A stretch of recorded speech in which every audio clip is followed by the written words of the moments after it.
Après avoir découvert les principes généraux d'Accio avec Lucie, suivons Alexandre dans sa gestion des appels et demandes digitales avec Accio. Au moment où il se connecte, Alex entre le numéro de téléphone où il peut être appelé. C'est très pratique, notamment s'il doit travailler chez lui ou sur un site distant du plateau. Il peut se connecter à Accio Unified avec un téléphone de bureau, un téléphone portable ou une station SIP. La distribution d'un appel à un agent se fait selon sa disponibilité, sa compétence et son historique avec le client.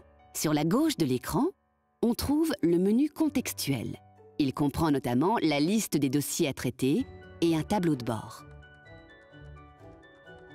Et selon le profil de l'agent, les campagnes d'appels sortants, des stats de supervision, les dossiers à valider. Dans la partie supérieure de l'écran s'affiche la liste des états. L'état d'un conseiller indique quel canal il peut traiter et s'il est en mesure de le faire à l'instant présent. Par exemple, prise d'appel, s'il est disponible pour traiter un appel. Pause, back-office, quand on fait une tâche de qualification. Les états sont entièrement personnalisables. À droite, Alex a la possibilité d'effectuer un appel sortant manuel en se servant du carnet d'adresses intégré à la solution. Au centre se trouve la liste des dossiers en cours. Il s'agit par exemple d'emails, de courriers, d'appels non traités, de dossiers Facebook Messenger. Les dossiers peuvent être distribués en mode push, le système pousse le dossier à traiter à Alex, ou en mode pull, comme ici. Alex choisit le dossier à traiter en priorité dans la liste. Les deux modes sont configurables par fil et par média. Un appel se présente sous forme d'un pop-up suite à un parcours sur le SVI. Elle peut être programmée pour être auto-acceptée et dans ce cas, elle n'apparaît pas.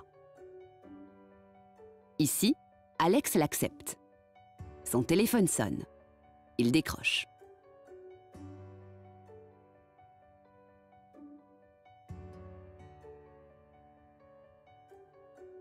Le contact a été identifié dans la base des contacts par reconnaissance du numéro de téléphone. La fiche client apparaît instantanément à l'écran de l'agent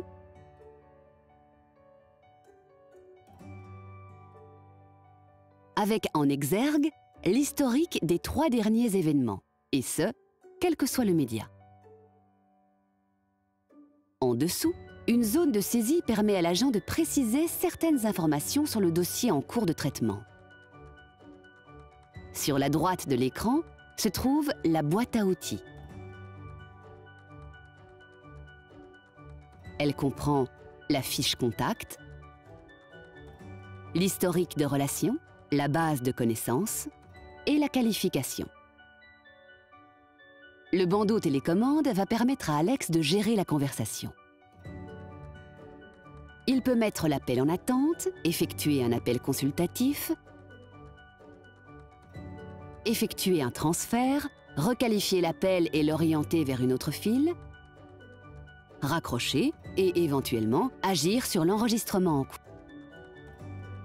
En cours de conversation, Alex peut tout à fait accéder aux emails à traiter. À présent, il a 2 interactions en cours de traitement. Il fait donc une action en cross-canal, car pendant l'appel, il bascule sans rupture sur un email. Revenons sur le traitement de l'appel. Quand l'appel se termine, c'est le client qui raccroche, il apparaît comme clôturé. Alex peut maintenant valider le dossier.